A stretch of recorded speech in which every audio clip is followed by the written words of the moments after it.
Well, hello Dartfish Rally friends.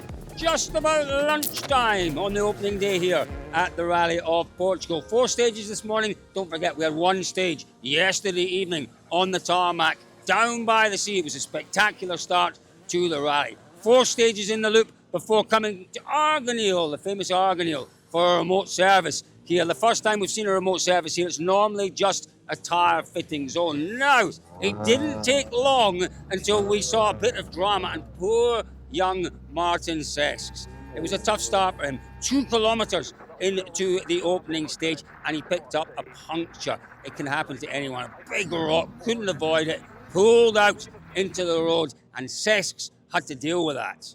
On the exit of the corner, there was a big rock in the middle of the road. It just bumped us up and we ended up on the side of the road and there was some rock or something. Like, it wasn't immediate puncture, it was debeating, and then we changed the tire. As we already lost the time, we have teammates behind us. We let George pass us, and of course then it was the dust.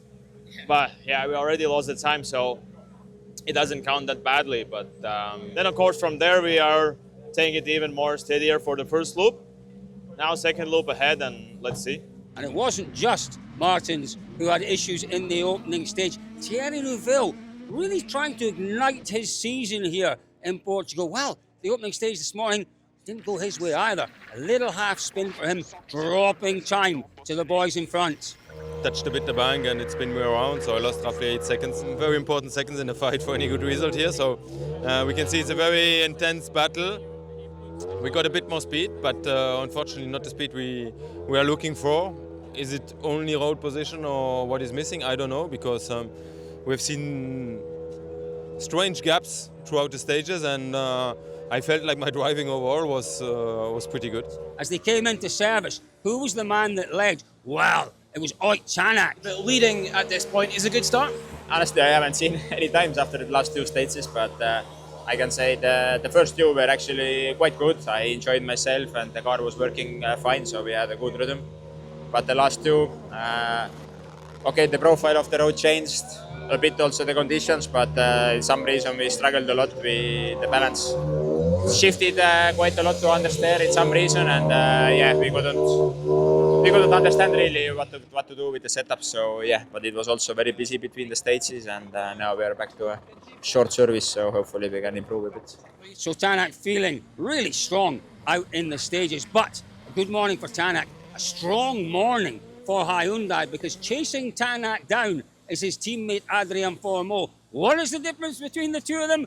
0.2 of a second. You've got chicken in the sandwich, but you haven't been chicken on the stages, have you? Been a very good start to the morning. No, it's a good start. I'm happy.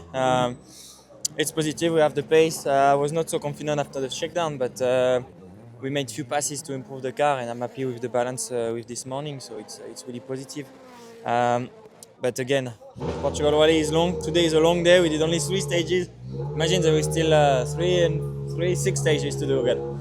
Now, we talked about the road conditions. Who was the man who made the most of the drying road conditions? His road position, maybe Sebastian Ogier. He had a really cracking final stage. He struggled through the first 2 stages, but Ogier just 7.4 seconds off the lead, still very much in the hunt for win number 7 here in Portugal. And less than a second behind Ogier, that's his teammate, Takamoto Katsuta, just over 8 seconds off the lead. It is still remarkably close after 5 stages, and the battle of the M Sport Fords. Josh McElwain, Gregoire Munster with more seat time in the Rally 1 car, McElwain with more experience here in Portugal. Incredibly close, but McElwain is the man who's just edging it after the opening loop of stages this morning. WRC2, well, I guess it's the man we expected to lead the way. Oliver Solberg in the GR Yaris, doing a great job out there. Talking about still learning, I suppose, the intricacies of that Yaris. A little different, perhaps, to the Skodas he's been driving recently, but he looks strong out there this morning.